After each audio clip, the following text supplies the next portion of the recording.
Hi lovelies and welcome back to another TikTok video. If you're new here, my name is Belinda Strana. Thank you so much for all the love and support. Don't forget to please subscribe to this channel, turn on notifications so that anytime I upload videos, you will be the first person to be notified. And to my returning subscribers, to those people that share my video, leave commentaries, and to my newest members, you guys are the real MVP. All right, lovelies, let's get into this video. But before then, don't forget that this page or channel does not support any form of violence. We are just here for educational purposes, guys. All right, lovelies, let's get into it.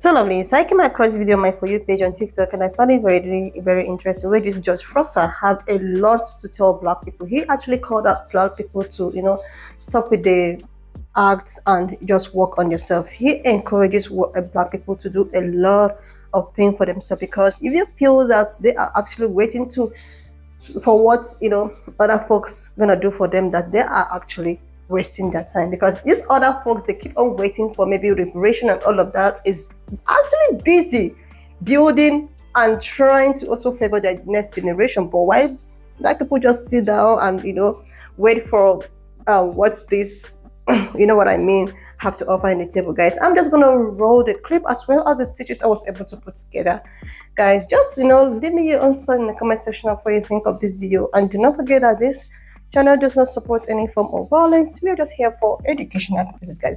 I think it's high time black people have to wake up and have their own example of their schools, hospitals, industries and all of that, guys. All right, let's just look at what he has to tell black people. All right, to be black and beautiful means nothing unless you're black and powerful. Let's just get that straight. You cannot be black and proud and niggas too. Okay, that white folks are planning for 3 generations and we're planning for Saturday night, right? Because our brothers and sisters is to win, not to look like we're winning. I would rather carry a plastic bag with $5,000 in it than to carry a $5,000 Louis Vuitton bag with $100 in it. You ain't winning.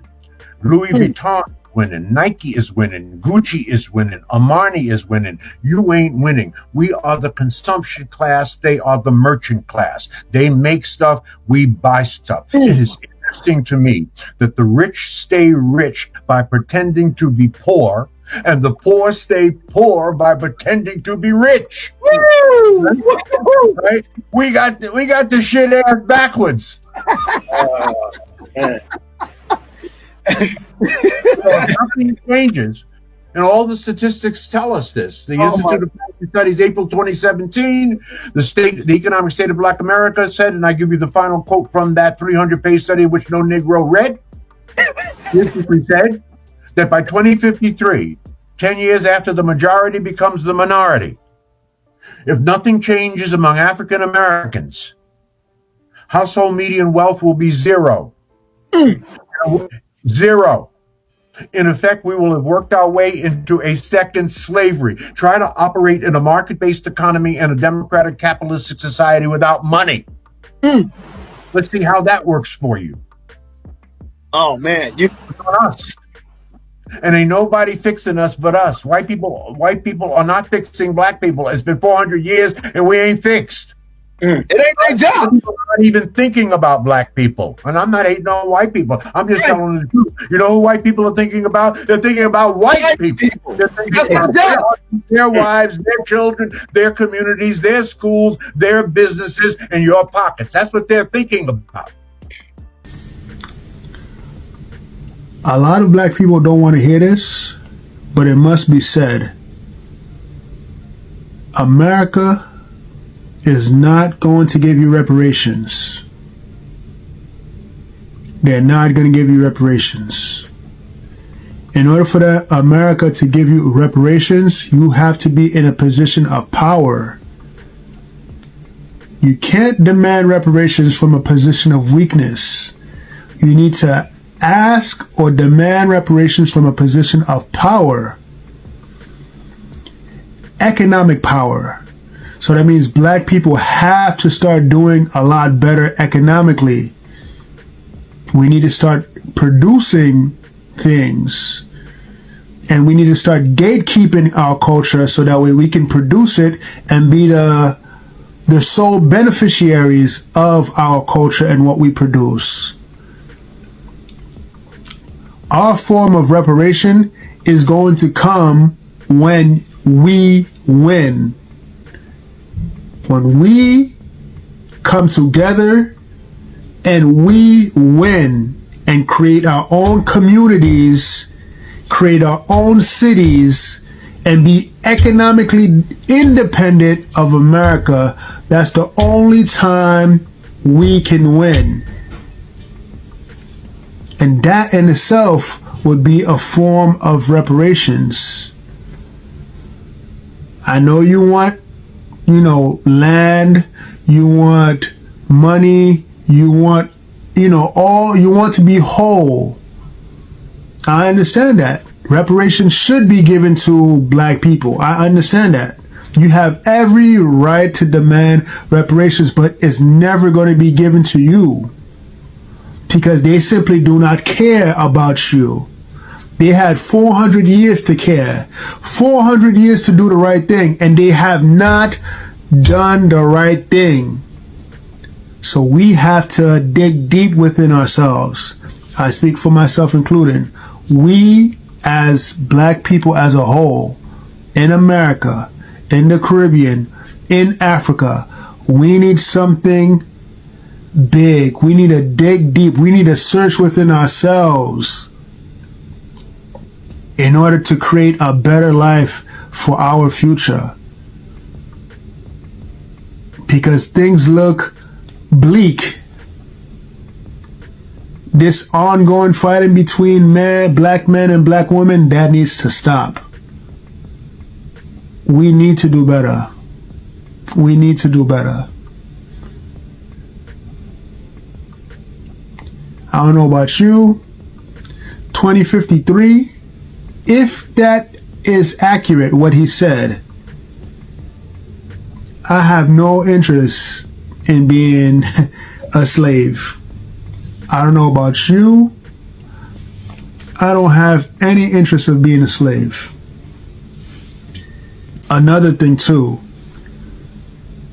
this idea that you are weak or you just gave up because you stopped asking for reparations, that needs to stop. That needs to stop. Because this idea that you're not asking for reparations shows that you gave up. No, it doesn't mean that you gave up. It means you need a new tactic.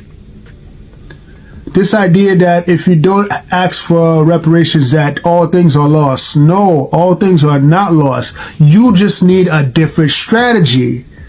Asking for people that oppress you for reparations when they don't give a damn about you is asinine. Requesting help, requesting reparations from a people that have systemically done harm, that systemically disenfranchise you, is ludicrous. You just need a new tactic. It's not giving up. It's not being weak. It's not admitting defeat. It doesn't mean that you've lost. It just means you need a new tactic, a new plan to implement in order for you to get what you want.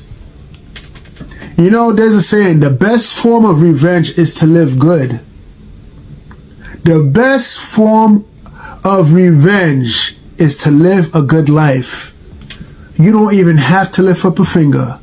You don't even have to retaliate physically to your enemies.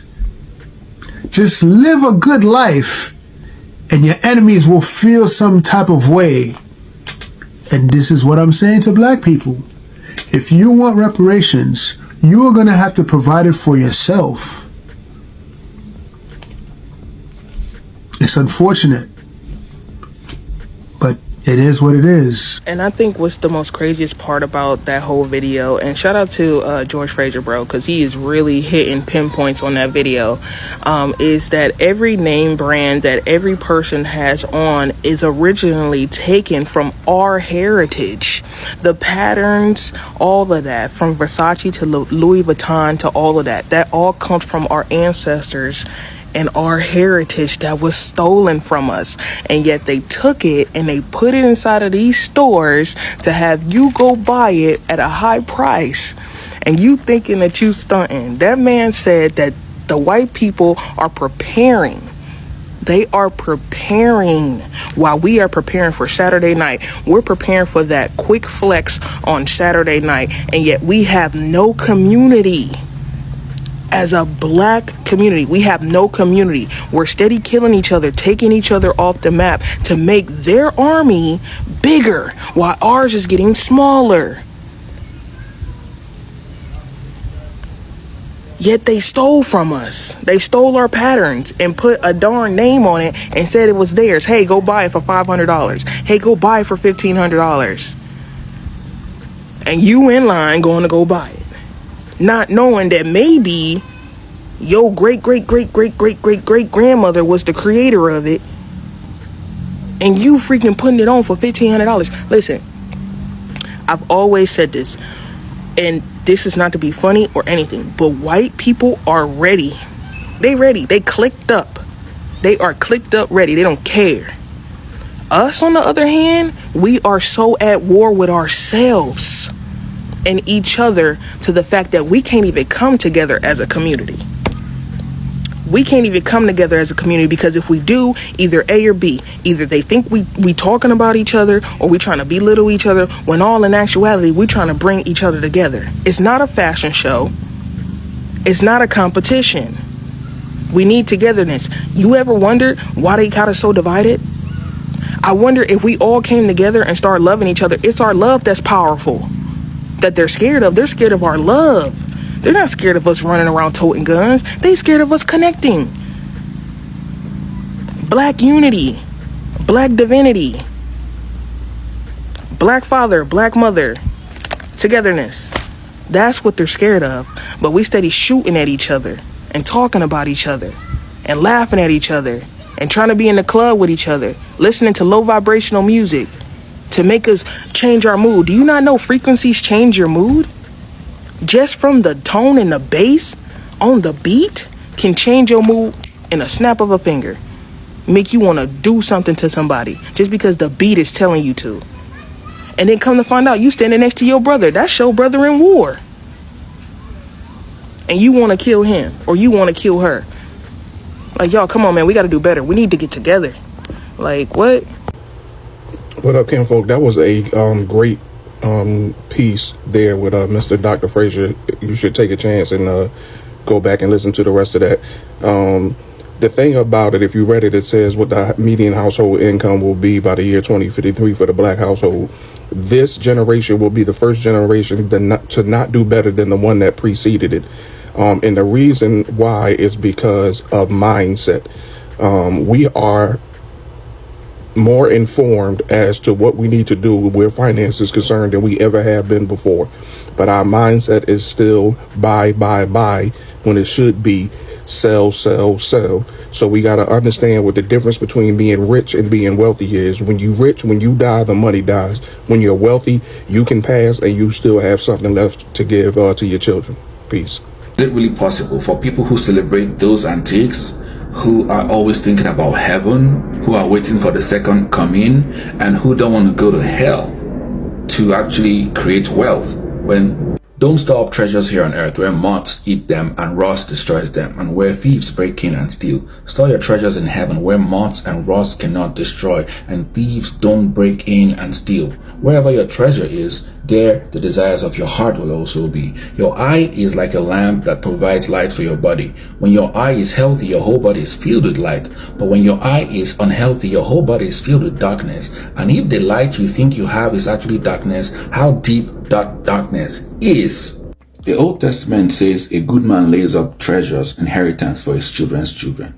But the reason people like my father don't have inheritance for his children's children is because the New Testament said, don't lay up treasures for yourself here on earth, but in heaven. So the goal of many Christians, if not all Christians, black Christians, is to get to heaven, to avoid hell, to make sure that those around them also make heaven. Escapism. They are not thinking about creation of wealth because they have to make heaven. Heaven is the goal. Meanwhile, they will tell you the love of money is the root of all evil. Yet, the people who printed the Bibles and sold it to them made money off the Bibles they sold to them. So, it's impossible to have two conflicting ideologies to believe in two different things and be stable. And an unstable person will be tossed around with every wind of doctrine and cannot generate wealth. Africans, especially Nigerians, attend church the most and practice European Christianity, while world powers like Russia, China, and North Korea practice Marxism-Leninism, which they use to counter capitalism. Oh well. Percentage of Christians who attend church at least once a year. We've got Nigeria at 89%. Okay, let's keep going, let's scroll down. Let's find God's people, God's own people. We're almost there. Israel, just 38%. Let's just keep going. Now look at all these other nations, European nations. Look at how it's declined. They don't attend church. So while all these non-black nations are busy generating wealth and not going to church, we are busy going to church with a religion that was introduced to us. So yes, in as much as we talk about the consumer mindset that black people have, whether in Africa or in America, let's also talk about the heaven, the delusion that we have, the thing that was sold to us, the thing that the Europeans brought to us. Now, the version of Christianity that the Ethiopians had is different from what was introduced to the rest of Africa, because Ethiopians, that's why they had an empire. They protected their empire. They believed in that. So what they had is different from what we have. List of wealthiest religious organizations. Let's do this. You've got Church of Jesus Christ of Latter-day Saints, worth 200 billion. Well, estimated to be about 1 trillion by 2044. Then you've got Sri blah blah blah Temple Hinduism India, 35 billion. You've got Catholic Church in Germany, $26 billion. You've got Catholic Church in France, you've got $23 billion. You've got Sri blah blah blah, whatever that is, you've got 22 billion. You've got Catholic Church in Australia, you've got 20.5 billion. You've got Seventh-day Adventists, you've got 15.6 billion. You've got Church of England. You've got, that was as of 1998. You've got Church of England for 11.97 billion. You've got Church of Sweden, 11.42 billion. Well, it's about 2012. Trinity Church, 6.0 billion. Then you've got Opus Dei Catholic Church. It's part of the Catholic Church anyways, 2.8 billion. And you've got Church of Scientology, 2 billion. Then you've got the Holy Vatican. Unknown, because of course not available due to widespread properties globally, because they found a way to cover their tracks. And the problem is, people will always find a way to defend nonsense. The fact that Christians, black Christians, believe in the New Testament and the Old Testament, a Bible, a book that contradicts itself, is just it's mind-blowing. That is the definition of cognitive dissonance. So we celebrate mediocrity, we celebrate heaven. Heaven is the goal. When someone builds a house, we call the person names. We say heaven is supposed to be the goal. So how can we actually generate wealth? Of course, with that mindset, we are doomed.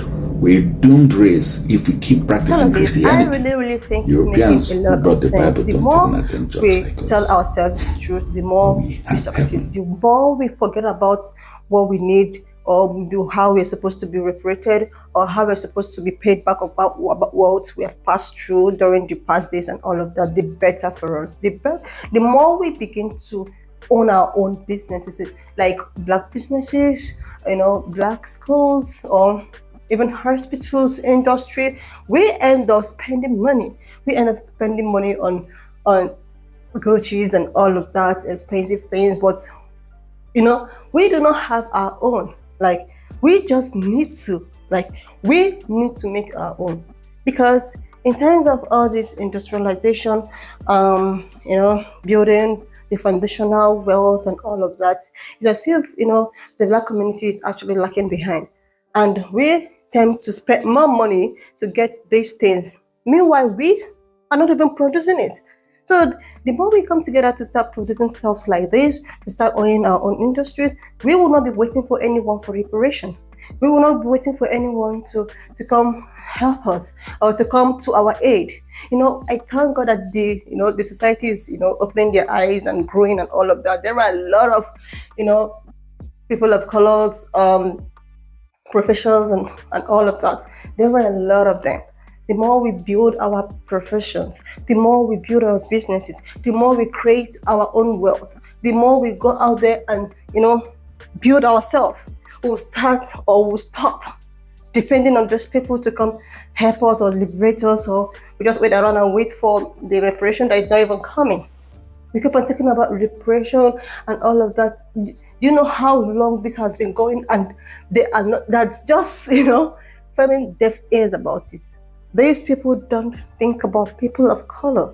Guys, I want to actually reduce the kind of, words I use in this platform in terms of, colors and all of that because of, whitey and their, what I mean, guys. So, we just need to focus on how to be a better person, because I think that when we do all of this in terms of building ourselves and our wealth and all of that, this raise this level of rate and will actually come down. Because if we actually have our own, in terms of when someone falls sick, he goes to a hospital, and this hospital is actually owned and managed with the people of, what I mean, you will not experience what you're experiencing today. Let me use an emphasis of women that gives birth, the high rate of mortality and all of that, and becoming the order of the day.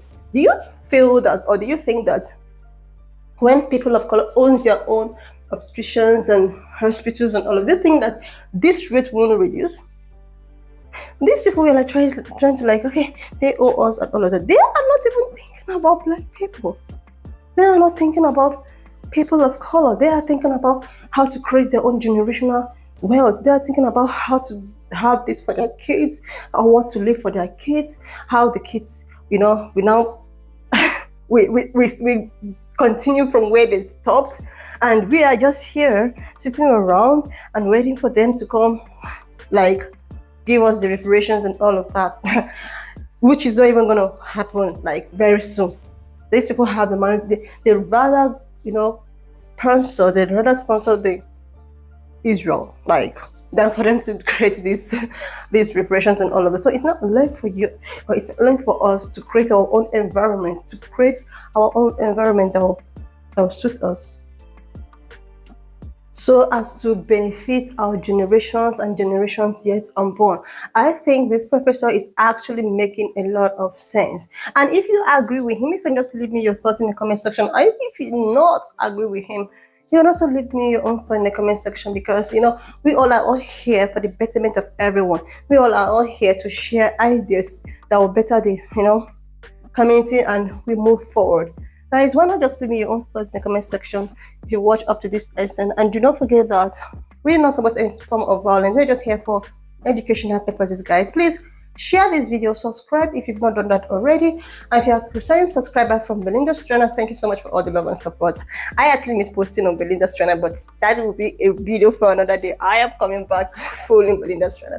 All right, lovelies, I will see you when I upload my next. If you have watched up to this extent, thank you so much for all the love and support. Why not leave me your own thoughts in the comment section of what you think of this video? And also, if you've not subscribed up to this extent, oh my goodness, click on the subscription button, leave your comment in the section. I will see you lovelies when I upload my next video.